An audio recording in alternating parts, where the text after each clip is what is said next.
Brazil match হারছে, এটা নিয়ে আসলে কোনো কষ্ট নাই। কারণ ব্রাজিল আবার বিশ্বকাপ নেওয়ার মতো তাদের সেই মানের প্লেয়ার বা সেই মানের স্কোয়াড ছিল না।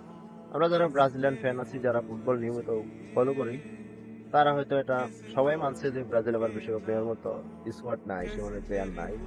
পার্সোনালি আমি ফ্রান্স, স্পেন, আর্জেন্টিনা, পর্তুগাল, তারপরে 5 নম্বর আমি সবসময় ব্রাজিলকে রাখছি শক্তিমত্তার দিক দিয়ে।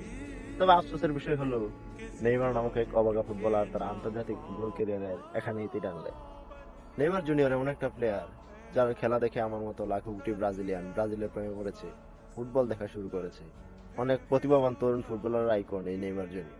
হয়তো নেইমার জুনিয়রকে স্কোয়াডে রাখার জন্য আর কোনো কোচ কোর্নেরও শুনতে হবে না।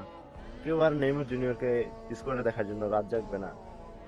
নেইমার জুনিয়রকে না খেলানোর জন্য কোনো কোচকার গালি শুনতে হবে না। নেইমার জুনিয়র ফুটবলের জন্য হয়তো তার সর্বোচ্চটা দিয়ে চেষ্টা করছে, কিন্তু হয়তো তার কোনো ট্রফি নাই। কিন্তু মুকুটবিহীন একজন রাজা হিসাবে আমরা যারা ব্রাজিলিয়ান আছি তারা নেইমারকে অবশ্যই মনে রাখি। প্রতিপক্ষের কোনো সমর্থক আর হয়তো আমাদের বলবে না যে তোমাদের একজন অভিনেতা আছে যে মাঠে শুধু শুধুই শুয়ে পড়ে, শুধু শুধু কান্না করে। আর আমরাও তাকে বুঝাতে যাব না যে হ্যাঁ, নেইমার জুনিয়রের সত্যি ইনজুরি আছে, সে অভিনয় করে না। তো সবশেষে নেইমার জুনিয়রের অবসর জীবনটা ভালো কাটুক, সেই কামনায় রইল। তার জন্য শুভকামনা রইল। মুকুটবিহীন একজন রাজা হিসেবে আমরা নিশ্চয়ই আপনাকে মনে রাখবো। আমাদেরকে কিছু দারুণ মুহূর্ত উপহার দেওয়ার জন্য আপনাকে ধন্যবাদ, নেইমার জুনিয়র।